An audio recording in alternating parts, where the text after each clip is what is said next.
আসসালামু আলাইকুম প্রিয় দর্শক, চ্যানেল আই সংবাদে স্বাগত। আপনাদের সঙ্গে আছি আমি সামির হোসেন। বিস্তারিত সংবাদের শুরুতে জানিয়ে দিচ্ছি সুপারফ্রেশ ফর্টিফাইড সয়াবিন তেল সংবাদ শিরোনামগুলো। বাংলাদেশের অন্তর্বর্তী সরকারকে যুক্তরাষ্ট্রের পূর্ণ সমর্থন জানালেন জো বাইডেন। নিউ ইয়র্কে ডক্টর ইউনুসের সাথে জো বাইডেনের দ্বিপাক্ষিক বৈঠক। পররাষ্ট্র উপদেষ্টার সঙ্গে ভারতের পররাষ্ট্রমন্ত্রীর বৈঠকে সম্পর্ক জোরদারের প্রত্যয়, ভবিষ্যৎ সুরক্ষায় মূল্যবোধকে গুরুত্ব দেওয়ার তাগিদ। 18 মাসের মধ্যে নির্বাচন নিয়ে সেনাপ্রধানের বক্তব্যকে স্বাগত জানিয়েছে বিএনপি। চ্যানেল আইকে ডক্টর খন্দকার মোশাররফ হোসেন। দেশকে সবুজ বেষ্টনীতে ঘেরার অংশ হিসেবে নীলফামারীতে প্রকৃতি ও জীবন ক্লাবের বৃক্ষরোপণ, পরিবেশ রক্ষায় ভবিষ্যৎ প্রজন্মকে উদ্বুদ্ধ করবে প্রত্যাশা। এবং শেষ টেস্ট খেলতে কানপুরে পৌঁছালো বাংলাদেশ ক্রিকেট দল। শুক্রবার ম্যাচ শুরুর আগে 2 দিন অনুশীলন করবে টাইগাররা।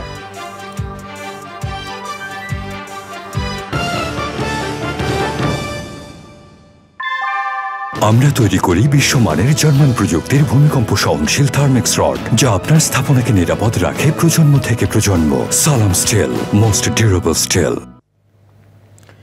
সংবাদ শিরোনামগুলো জানাচ্ছিলাম। এখনকার সংবাদ আয়োজন একই সঙ্গে চ্যানেল আইয়ের ইউটিউব চ্যানেলে এবং চ্যানেল আইয়ের ওটিটি প্ল্যাটফর্ম আই স্ক্রিনে লাইভ স্ট্রিম হচ্ছে।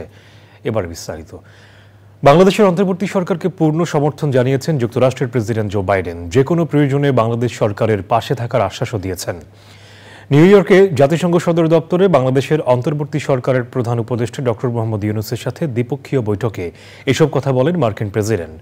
বৈঠকে বিগত সরকারের আমলে সব ধরনের নিপীড়নের বিরুদ্ধে শিক্ষার্থীদের সাহসী ভূমিকা ও বাংলাদেশ পুনর্গঠনে তাদের গুরুত্বপূর্ণ অবদানের কথা তুলে ধরেন ডক্টর ইউনুস। যুক্তরাষ্ট্র প্রতিনিধি রাশেদ আহমেদকে সাথে নিয়ে চকর মালিথার রিপোর্ট। জাতিসংঘ সাধারণ পরিষদের ৭৯তম অধিবেশনের ফাঁকে বাংলাদেশের অন্তর্বর্তী সরকারের প্রধান উপদেষ্টা অধ্যাপক মোহাম্মদ ইউনুসের সঙ্গে যুক্তরাষ্ট্রের প্রেসিডেন্ট জো বাইডেনের দ্বিপাক্ষিক বৈঠক। জাতিসংঘ অধিবেশনের ফাঁকে যুক্তরাষ্ট্রের প্রেসিডেন্টের সাথে বাংলাদেশের কোনো শীর্ষ নেতার এটি প্রথম বৈঠক। বৈঠকের শুরুতেই প্রধান উপদেষ্টা ডক্টর মোহাম্মদ ইউনুসকে বুকে জড়িয়ে নেন জো বাইডেন। পরে বাংলাদেশের অন্তর্বর্তী সরকারের প্রতি যুক্তরাষ্ট্রের পূর্ণ সমর্থনের কথা উল্লেখ করেন মার্কিন প্রেসিডেন্ট।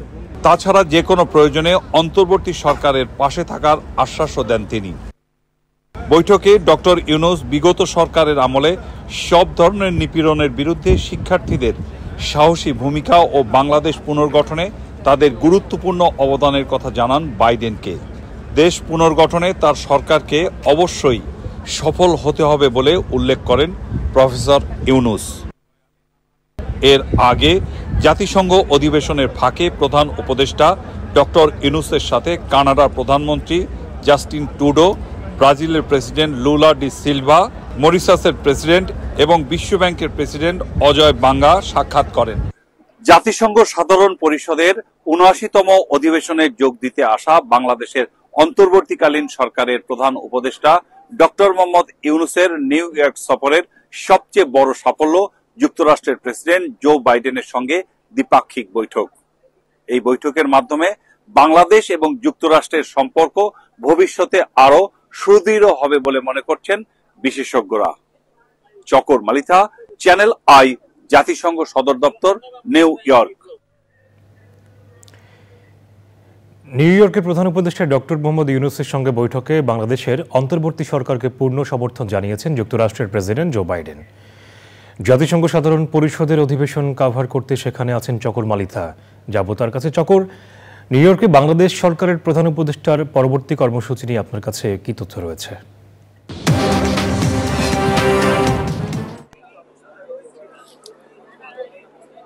সামির, জাতিসংঘ সদর দপ্তরের সামনে দাঁড়িয়ে আমি যখন কথা বলছি তার একটু আগেই অন্তর্বর্তীকালীন সরকারের প্রধান উপদেষ্টা অধ্যাপক মোহাম্মদ ইউনুসের প্রেস সচিব আমাদের সাথে কথা। জাতিসংঘের এই আজকের দিনে বাংলাদেশের জন্য একটি ঐতিহাসিক দিন।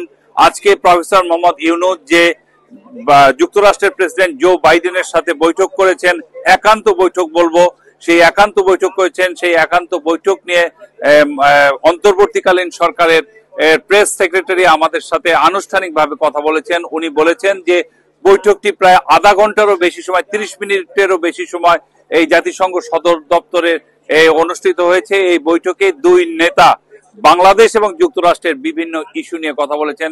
সেখানে অধ্যাপক ইউনূস বলেছেন যে বাংলাদেশের যে সাম্প্রতিক সময়ে ছাত্রদের আন্দোলন, ছাত্রদের ত্যাগ, ছাত্রদের যে আত্মত্যাগ, এইগুলো নিয়ে কথা বলেছেন। সেই প্রেক্ষিতে জো বাইডেন বলেছেন ছাত্ররা যদি দেশের জন্য এভাবে আত্মত্যাগ করতে পারে, আমেরিকাও সেই দেশের সাথে আছে এবং আমেরিকা বাংলাদেশের প্রতি পূর্ণ সমর্থনের কথা ব্যক্ত করেছেন এবং ইউনূসের কাছে জানতে চেয়েছেন কোন কোন ইস্যুতে বাংলাদেশের সহযোগিতা লাগবে। সেই প্রত্যেকটা ইস্যুতে যুক্তরাষ্ট্র তার সাধ্যমতো বাংলাদেশকে সহযোগিতা করবে। আর উনি আরো বললেন যে বাংলাদেশের সাম্প্রতিক বিষয় নিয়ে, বিভিন্ন বিষয় নিয়ে কথা হয়েছে।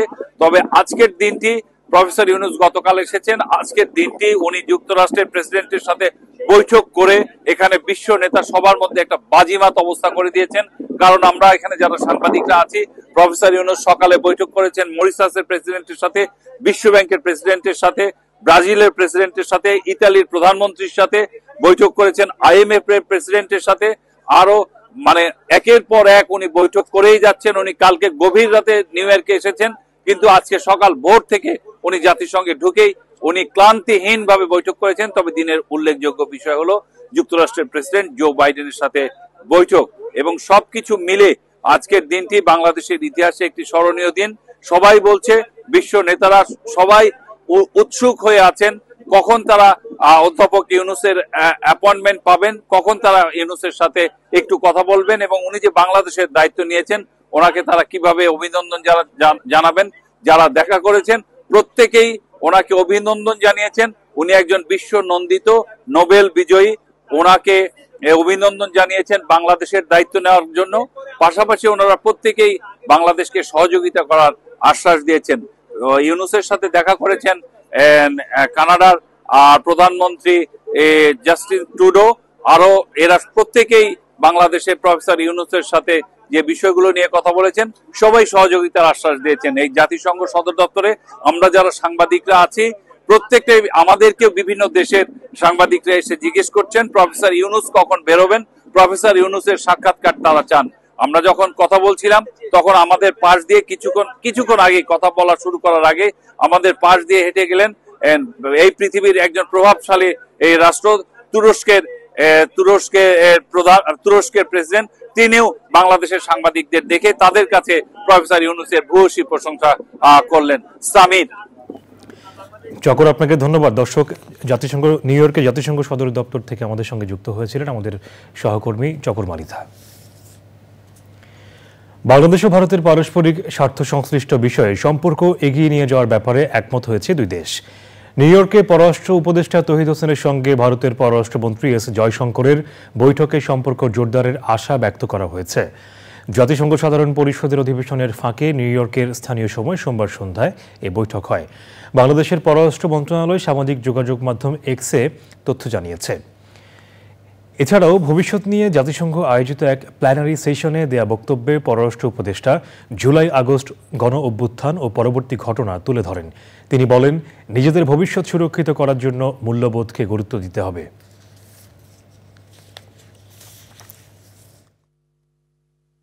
Two months back, a remarkable people's movement in Bangladesh starkly reminded how 170 million people value their aspiration for freedom, dignity, justice and equality over sheer growth numbers. Drawing on the past 5 decades' global discourse and development, we may need to truly value the values to secure our future. Understanding empathy for people and nature alike, placing harmony and stability beyond peace and conflict only, balancing ecology and economy, weighing well-being over profits, rediscovering responsibility. সেনাপ্রধান general Wakeruzzaman বলেছেন, দেশে 18 মাসের মধ্যে নির্বাচন যেন হতে পারে সেজন্য সব ধরনের সহায়তা করবে সেনাবাহিনী।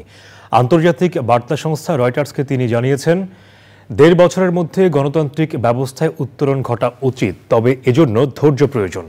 প্রফেসর ইউনূসের নেতৃত্বে অন্তর্বর্তী সরকারের প্রতি সেনাবাহিনীর পূর্ণ সমর্থনের অঙ্গীকার করে সেনাপ্রধান বলেছেন, যাই ঘটুক না কেন সংস্কার কর্মসূচি শেষ করতে অন্তর্বর্তী সরকারকে সহযোগিতা করবেন তিনি। সেনাবাহিনী রাজনীতিতে হস্তক্ষেপ করবে না জানিয়ে সেনাপ্রধান বলেছেন, তিনি সেনাবাহিনীর জন্য ক্ষতিকর কিছু করবেন না।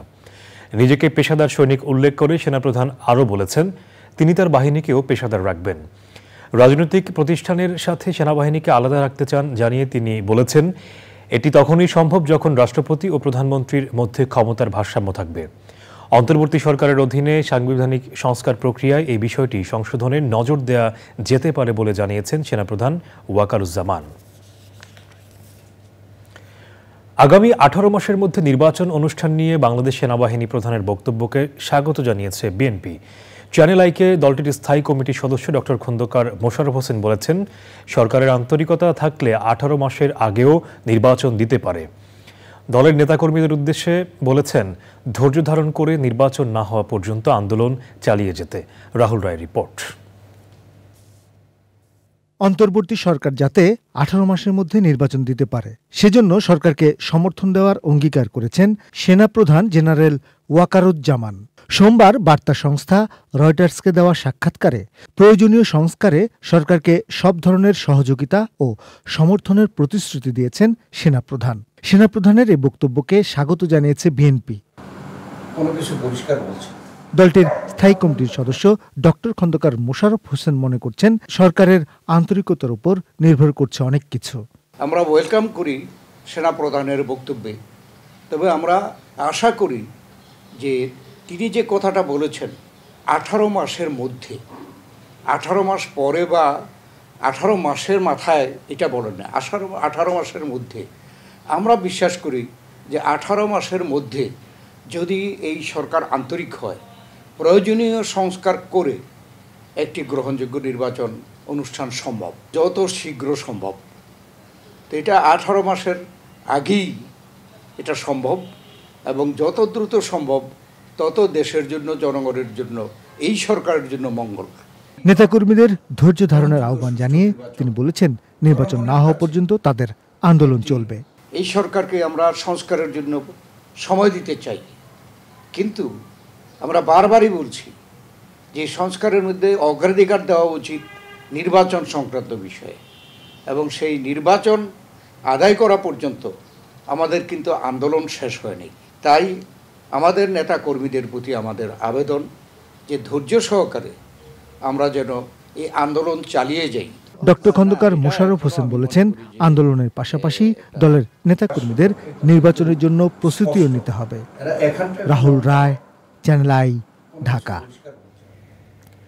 বিএনপি মহাসচিব মির্জা ফখরুল ইসলাম আলমগীরের সঙ্গে বৈঠক করেছেন দক্ষিণ কোরিয়ার রাষ্ট্রদূত পার্ক ইয়াং সিক। বিএনপি চেয়ারপারসনের গুলশান কার্যালয়ে বৈঠকে আরও ছিলেন দলটির স্থায়ী কমিটির সদস্য ডক্টর আব্দুল মঈন খান ও আন্তর্জাতিক কমিটির সদস্য শামা ওবায়েদ। বৈঠক শেষে ডক্টর মঈন খান জানান, দুই দেশের অর্থনৈতিক সম্পর্ক নিয়ে আলোচনা হয়েছে। বাংলাদেশের মানুষ ভোট দিয়ে বিএনপিকে ক্ষমতায় আনলে দুই দেশের সম্পর্ক আরও উন্নত হবে বলে আশা প্রকাশ করেছেন ডক্টর মঈন খান। বিগত 17 বছর যে দুর্নীতিতে এদেশ শুধু ছেয়ে গিয়েছিল তাই নয়, এদেশের ব্যবসা বাণিজ্য যে ক্ষতিগ্রস্ত হচ্ছিল সেগুলো নিয়ে আলাপ হয়েছে, এবং ভবিষ্যতে যে সম্ভাবনা রয়েছে কোরিয়ার সঙ্গে বাংলাদেশের যে অর্থনৈতিক সম্পর্ক, এবং স্পষ্টত কোরিয়া কিন্তু কোনো রাজনৈতিক উদ্দেশ্য নিয়ে বাংলাদেশে আসেনি, তারা অর্থনৈতিক সহযোগিতার উদ্দেশ্য নিয়ে এসেছে যাতে করে কোরিয়া এবং বাংলাদেশ উভয় দেশের জনগণ এ থেকে উপকৃত হতে পারে। তৈরি পোশাক খাতে চলমান শ্রম অসন্তোষ নিরসনে একমত হয়েছে মালিক ও শ্রমিক পক্ষ। কয়েকজন উপদেষ্টার মধ্যস্থতায় যৌথ বিবৃতিতে সই করেছেন তারা। বুধবার থেকে সব কারখানা চলবে বলে আশা করছে সরকার। এরপরও কেউ বিশৃঙ্খলা সৃষ্টির চেষ্টা করলে কঠোর ব্যবস্থা নেওয়ার ঘোষণা দিয়েছেন উপদেষ্টারা। বিস্তারিত রফিকুল বাশার জানাচ্ছেন। তৈরি পোশাক শিল্প সহ বিভিন্ন কারখানায় কিছুদিন ধরেই অসন্তোষ চলছে। নানা উদ্যোগেও সে বিশৃঙ্খলা নিয়ন্ত্রণ করা যায়নি। এই অবস্থায় সচিবালয়ে মালিক, শ্রমিক ও সরকার ত্রিপক্ষীয় বৈঠক হয়। বৈঠকে শ্রমিকদের 50টি দাবির মধ্যে 18টি দাবি মেনে নিয়েছেন মালিকরা। 10ই অক্টোবরের মধ্যে বকেয়া বেতন পরিশোধ, অতিরিক্ত 225 টাকা হাজিরা বোনাস দেয়া, মাতৃত্বকালীন ছুটি 120 দিন করা সহ বিভিন্ন দাবি মেনে নেওয়া হয়েছে।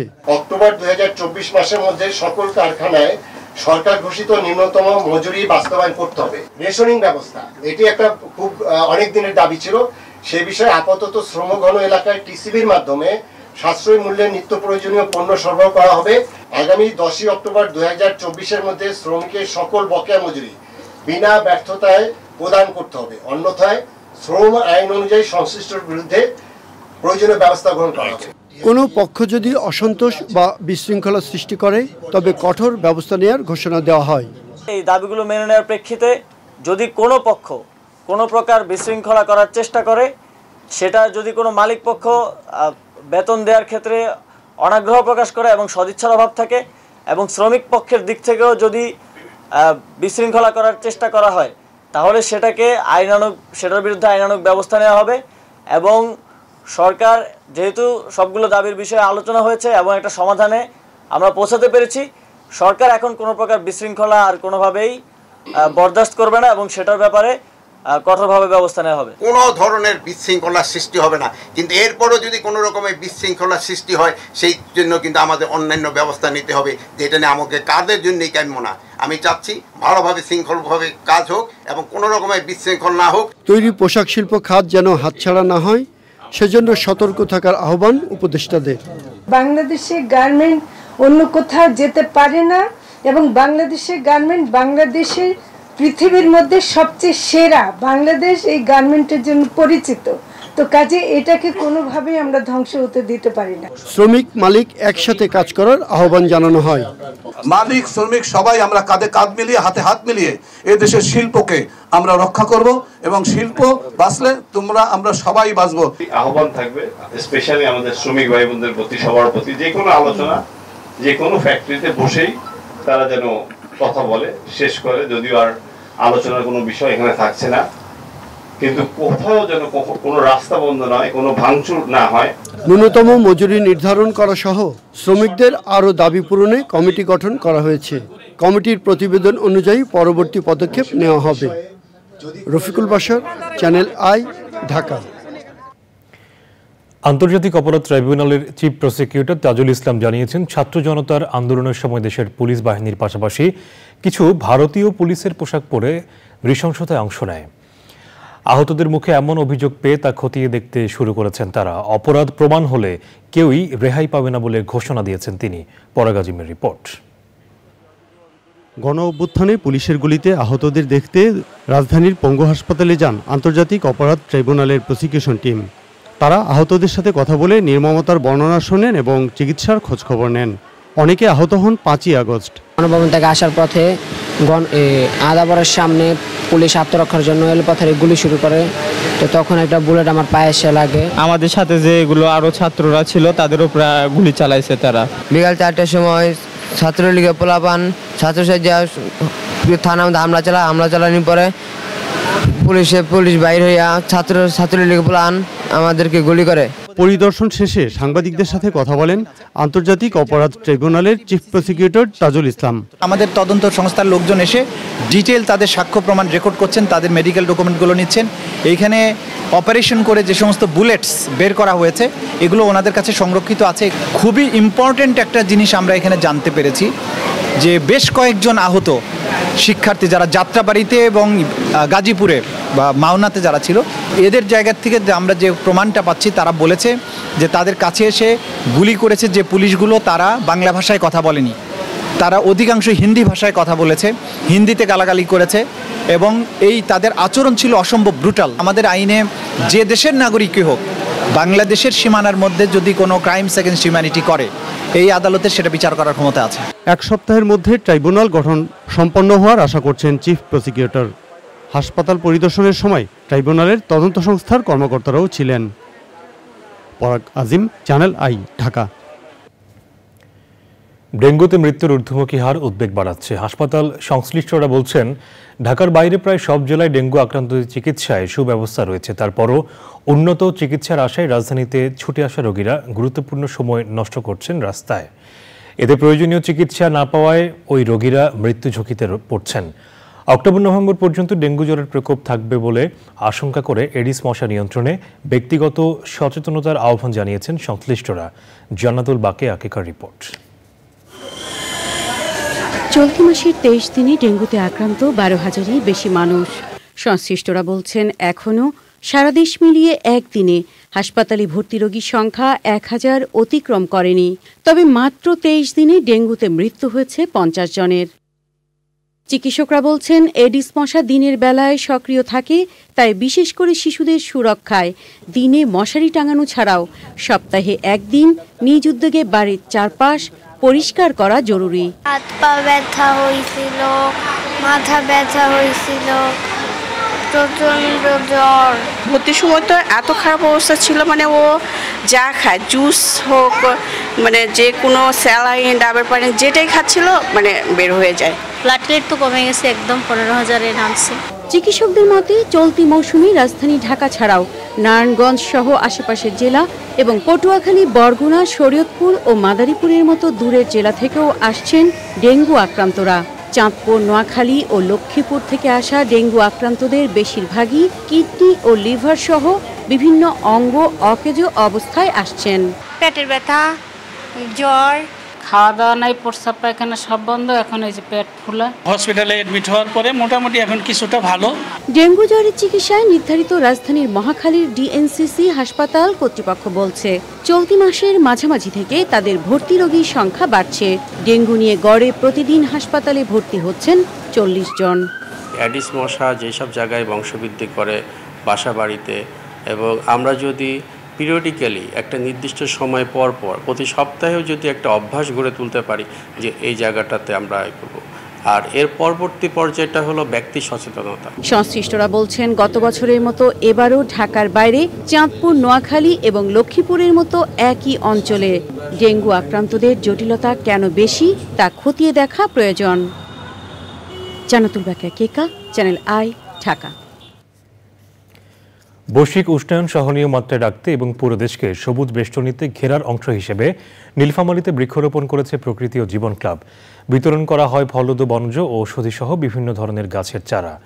এমন আয়োজন ভবিষ্যৎ প্রজন্মকে পরিবেশ রক্ষায় উদ্বুদ্ধ করবে বলছেন বিশিষ্টজনরা। আনোয়ারুল আলম প্রধানের তথ্য ও ভিডিও চিত্রে আফরোজা হাসির রিপোর্ট।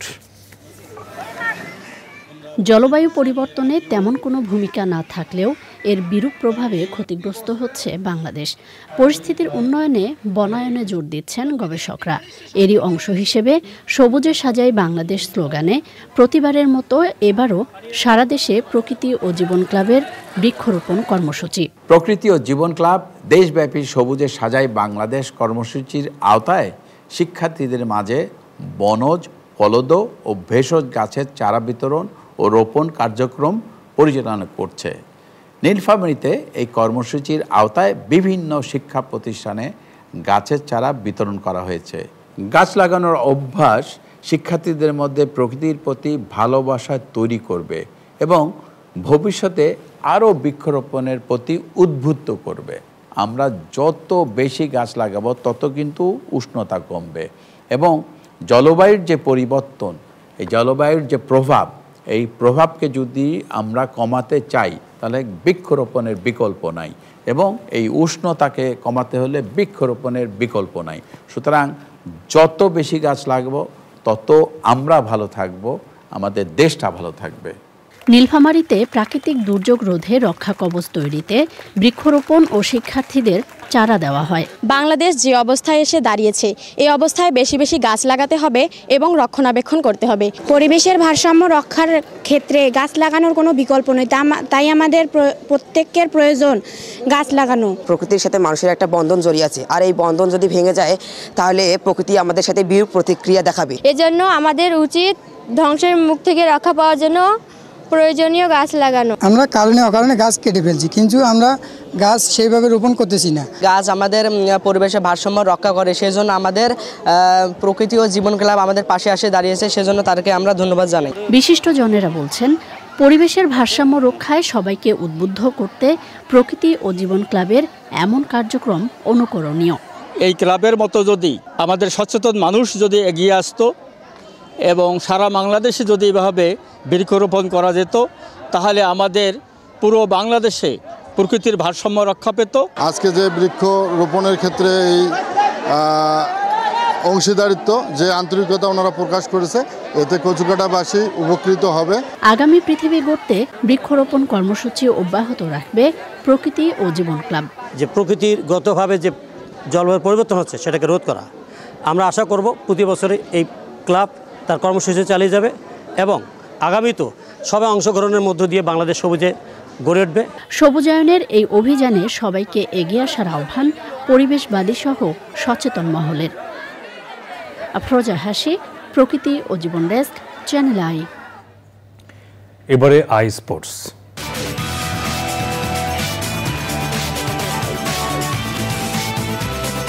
আমাদের সঙ্গে যুক্ত হয়ে তথ্যগুলো জানিয়ে দেওয়ার জন্য এবার অন্যান্য সংবাদ।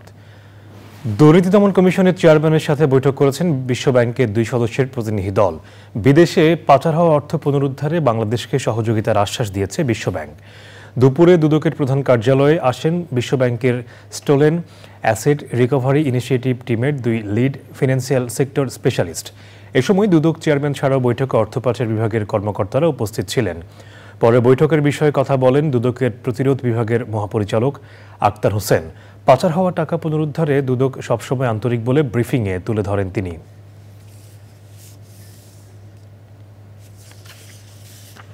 স্টোলেন অ্যাসেট রিকভারি ইনিশিয়েটিভ টিমের 2 সদস্যের একটি প্রতিনিধি দল এসেছিলেন। তাদের সাথে আমাদের সভা অনুষ্ঠিত হয়েছে। যেই দেশে অর্থ পাচার হয়েছে, পাচারকৃত অর্থের পুনরুদ্ধারের ক্ষেত্রে ওই সংস্থার, ওই দেশের সংশ্লিষ্ট ল এনফোর্সিং এজেন্সি সাথে তারা কথা বলে এই বিষয়ে কীভাবে সহযোগিতা করা যায় সে বিষয়ে তারা আমাদেরকে আশ্বস্ত করেছেন যে তারা এই যোগাযোগটা অব্যাহত রাখবে। সংবাদের এই পর্যায়ে নিচ্ছি বিরতি, আর বিরতির পর জানিয়ে ফিরছি।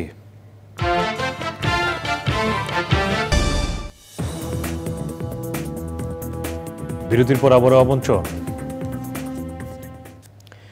ছাত্র জনতার গণ অভ্যুত্থানে 708 শহীদদের খসড়া তালিকা প্রকাশ করেছে স্বাস্থ্য মন্ত্রণালয়। মঙ্গলবার মন্ত্রণালয় স্বাস্থ্যসেবা বিভাগ ও স্বাস্থ্য অধিদপ্তরের ওয়েবসাইটে এই তালিকা দেওয়া হয়েছে। এতে বলা হয়, শহীদদের নামের খসড়া তালিকা সংশোধন বা সংযোজন করার জন্য আগামী 6 অক্টোবর পর্যন্ত সর্বসাধারণের জন্য উন্মুক্ত থাকবে। তালিকায় প্রকাশিত নাম, ঠিকানা ও অন্যান্য প্রাসঙ্গিক তথ্য যাচাই, সংশোধন বা পূর্ণাঙ্গ করতে শহীদ পরিবারের সদস্য, ওয়ারিশ বা প্রতিনিধিকে অনুরোধ জানানো হয় মন্ত্রণালয়ের পক্ষ থেকে।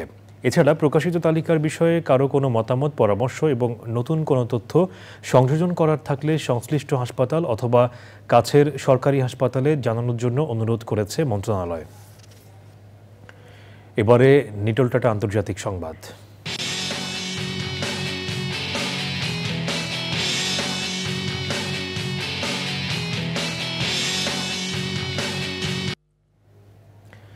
গাজায় অব্যাহত হামলার মধ্যে লেবাননে ব্যাপক হামলা চালিয়েছে ইসরায়েল। হামলায় লেবাননের বিভিন্ন স্থানে 564 জন নিহত ও 1835 জন আহত হয়েছে। নিহতদের মধ্যে অন্তত 50 জন শিশু ও 94 জন নারী। লেবাননের স্বাস্থ্য মন্ত্রণালয় এ তথ্য জানিয়েছে। এই হামলায় ইসরায়েলের বিরুদ্ধে সর্বাত্মক যুদ্ধের ঘোষণা করেছে হিজবুল্লাহ। ইসরায়েল জানিয়েছে তারা হিজবুল্লাহর 1600-র বেশি লক্ষ্যবস্তুতে হামলা চালিয়েছে। জবাবে হিজবুল্লাহ ইসরায়েলে 2 শতাধিক রকেট নিক্ষেপ করে। লেবাননের প্রধানমন্ত্রী নাজিব মিকাতি সৃষ্ট সংঘাত নিয়ে আলোচনা করতে যুক্তরাষ্ট্রে গেছেন। এছাড়া দেশটিতে 89টি অস্থায়ী নিরাপত্তা ক্যাম্প করা হয়েছে। জাতিসংঘ মহাসচিব অ্যান্তোনিও গুতেরেস ও বিশ্ব নেতারা উদ্বেগ প্রকাশ করে যুদ্ধ বন্ধের আহ্বান জানিয়েছেন। এদিকে গাজায় অব্যাহত ইসরায়েলি হামলায় 12 ফিলিস্তিনি নিহত হয়েছে। এবারে আই স্ক্রিন সাংস্কৃতিক সংবাদ।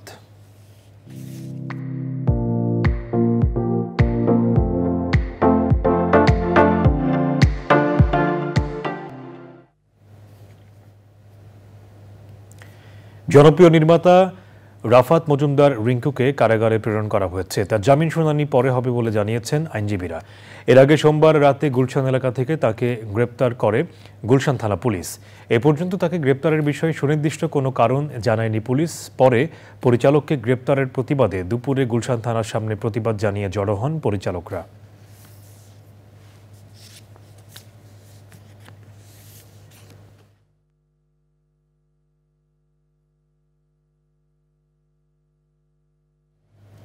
এবারে কৃষি সংবাদ।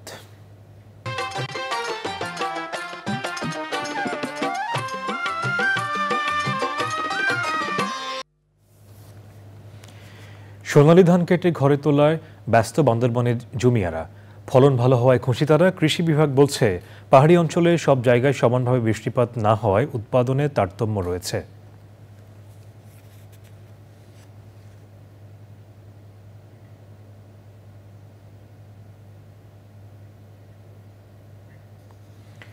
এবারে প্রকৃতি সংবাদ।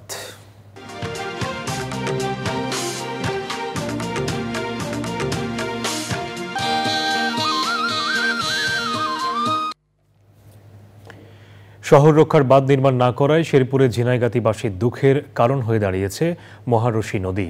খনন না করায় হারিয়েছে নাব্যতা। পাহাড়ি ঢলে প্রতি বছর বন্যায় বসতবাড়ি, রাস্তাঘাট ধ্বংসের পাশাপাশি পলি জমে অনাবাদী হয়ে পড়েছে বিস্তীর্ণ ফসলি জমি। প্রাকৃতিক ক্ষয়ক্ষতি থেকে বাঁচতে নদীতে শিগগিরই বেড়িবাঁধ নির্মাণের দাবি ঝিনাইগাতিবাসীর।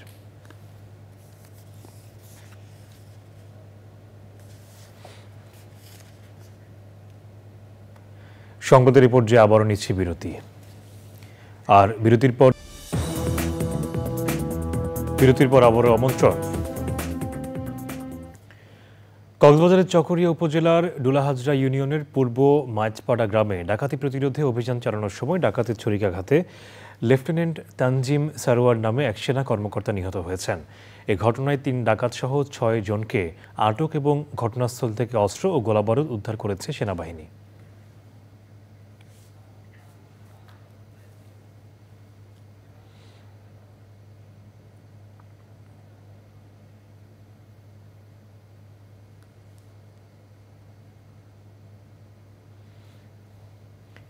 স্বৈরাচার পতনের 50তম দিবস উদযাপন, জুলাই আগস্ট গণহত্যায় শহীদদের স্মরণ ও ভারতীয় সাংস্কৃতিক আগ্রাসন রুখে দিতে সর্বদলীয় ছাত্র ঐক্যের উদ্যোগে ছাত্র সমাবেশ ও সাংস্কৃতিক সন্ধ্যা হয়েছে।